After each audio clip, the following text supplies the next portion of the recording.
রাজ্যে গত 6 বছর যাবৎ বেকার বিরোধী বেকার মারা নীতি নিয়ে বিজেপির নেতৃত্বে সরকারটা চলছে। আজকে ঘুম থেকে উঠেই ত্রিপুরার বিধানসভা 37টা পোস্টে নিয়োগের জন্য গ্রুপ সি গ্রুপ ডির বিজ্ঞপ্তি জারি করেছিল। বেকাররা পকেটে টাকা দিয়ে ফর্ম পূরণ করে এই অ্যাপ্লিকেশন পূরণ করে আজকে সেই নিয়োগ প্রক্রিয়া সম্পূর্ণভাবে অ্যাসেম্বলি বাতিল করে দিয়েছেন। তারপর কিছুক্ষণ আগে টিপিএসসি 6টা পোস্টে টিআইটিতে অ্যাসিস্ট্যান্ট প্রফেসর নিয়োগের জন্য বিজ্ঞপ্তি জারি করে কিছুক্ষণ আগে একটা নোটিশ দিয়ে এই নিয়োগ প্রক্রিয়া বাতিল করে দিয়েছেন। সরকার যখন একটা নিয়োগ প্রক্রিয়ার জন্য বিজ্ঞপ্তি জারি করেন তখন বিধানসভায় বসে কোনো মন্ত্রী হিন্দিতে কোনো মন্ত্রী বাংলাতে ডাক ডোল পিটিয়ে এই বিকাশের প্রচার করেন, নিয়োগ করছেন, আর গোপনে নীরবে এই নিয়োগ প্রক্রিয়া কিছুদিন পর বাতিল করে দেন।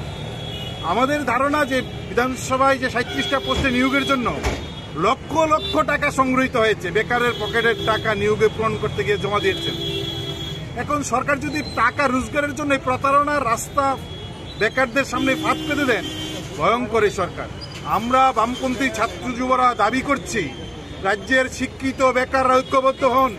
যেভাবে বেকারদের নিয়োগের প্রক্রিয়া বাতিল করছে, রাজ্যের বেকারদের দায়িত্ব নিতে হবে।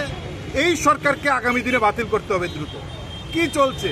ফায়ার সার্ভিসে বিজ্ঞপ্তি দিয়েছেন, নিয়োগ নেই।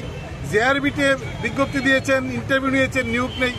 পুলিশের বিজ্ঞপ্তি দিয়েছেন, নিয়োগ নেই।